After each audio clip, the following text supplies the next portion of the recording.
mon souffle. Bien-aimés chers frères et sœurs en Christ, bonjour et bienvenue à cette autre édition de l'Instant Biblique, ce programme hebdomadaire de l'Église protestante unie de la Somme. Je suis Patrice, le pasteur, et je voudrais partager avec vous aujourd'hui le verset 6 du Proverbe 22. Instruis l'enfant selon la voie qu'il doit suivre, et quand il deviendra vieux, il ne s'en détournera point. Le livre des Proverbes n'est plus à présenter compte tenu de la richesse qui caractérise ses écrits, la richesse, la sagesse qui caractérise ses écrits. Le plus souvent, nous nous posons la question de savoir comment est-ce qu'on peut faire avec les enfants pour qu'ils soient obéissants aux parents, pour qu'ils ne se retrouvent pas dans la rue comme c'est très souvent le cas. Lorsque nous suivons les informations, nous écoutons de nouvelles qui impliquent les jeunes gens de 14 ans, de 13 ans, de 12 ans dans les affaires de drogue, dans les affaires de viol, dans des affaires de meurtre. Et on se demande, où sont passés les parents? Qu'est-ce qui n'a pas marché? La Bible nous dit que la responsabilité des parents est grande dans l'éducation des enfants. Lorsque ce verset 6 du Proverbe 22 parle d'instruire l'enfant dans la voie qu'il va suivre, le mot même qui est traduit par instruire peut être traduit par initier. Initier l'enfant ou le jeune homme dans la voie qu'il va suivre. En réalité, cette initiation tient à ce que les parents eux-mêmes vivent déjà. Parce qu'on ne peut pas instruire ou initier quelqu'un dans ce qu'on ne vit pas soi-même. Et lorsque la Bible le dit, c'est justement pour demander aux parents qui sont croyants, et ici dans notre cas chrétiens, de pouvoir conduire leurs enfants sur le chemin de la foi. Parce que c'est en le faisant que l'enfant, une fois devenu grand, se rappelle ce qu'il avait reçu. Il se rappelle ce qu'on lui a dit. Même si tout de suite il ne s'engage pas à suivre le Seigneur, ce n'est pas peine perdue. C'est quelque chose qui vaut le coup d'être fait. Instruire, initier l'enfant dans la marche avec le Seigneur. Parce qu'un enfant qui n'est pas initié dans cette marche avec le Seigneur ne peut pas comprendre ou avoir la notion d'autorité. Ne nous attendons pas à ce que l'école où nous envoyons nos enfants puisse leur donner, n'est-ce pas, la voie à suivre. Non, les enseignants accueillent les enfants pour leur apprendre des disciplines bien précises, comme les mathématiques, le français, l'anglais, l'espagnol, l'histoire, l'informatique et bien d'autres choses encore.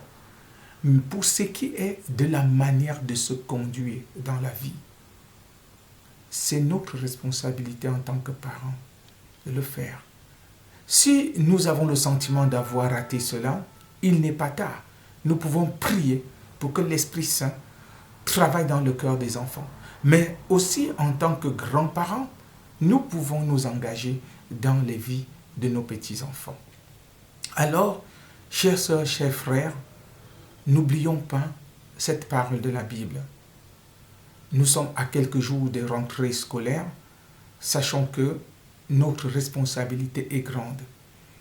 Envoyer les enfants à l'école, ce n'est pas les abandonner entre les mains des enseignants, mais c'est aussi nous engager à les accompagner.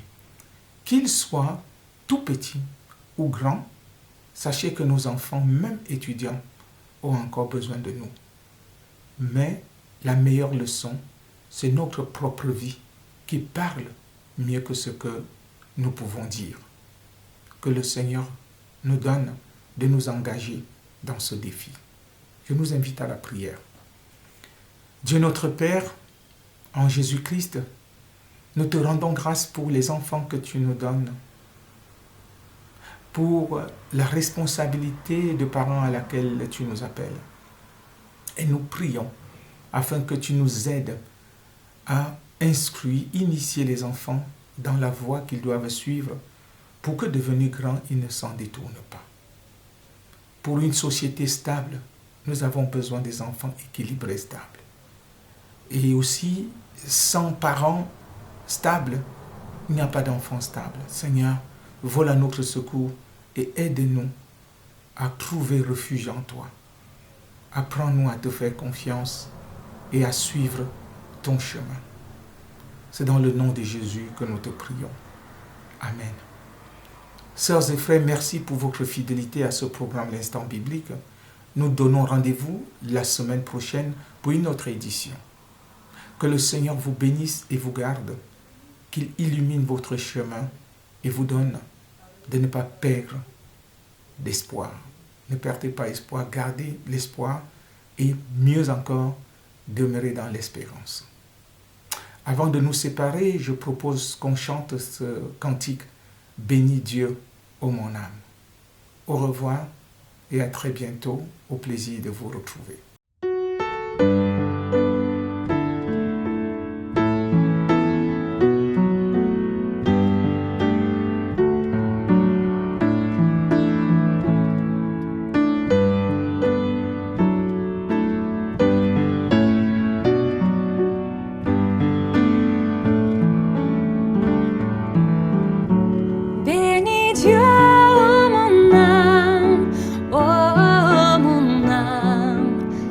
Gloire à son saint nom. Oh, chante comme jamais. Oh, mon âme, rends gloire à son saint nom. Voici l'aurore, l'aube d'un nouveau jour. Pour toi un chant doit s'élever devant ce qui m'attend et ce qui pourrait arriver. Qu'à la fin du jour je te chante encore. Bénis Dieu, oh mon âme, oh mon âme, rends gloire à son saint nom. Oh, chante comme jamais.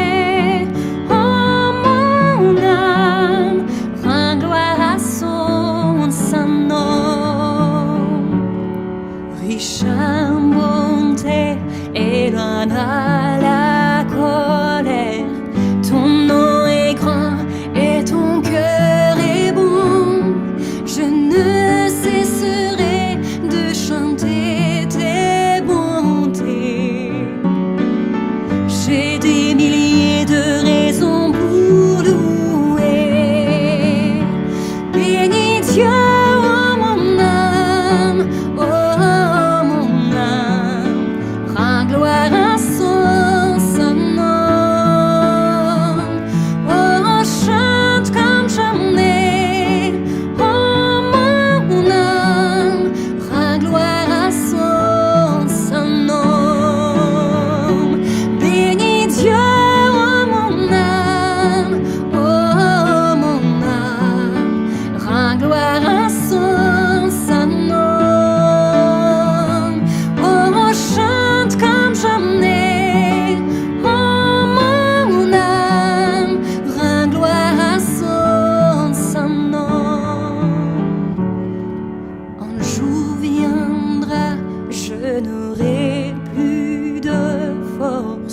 Mon heure venue, la fin sonnera.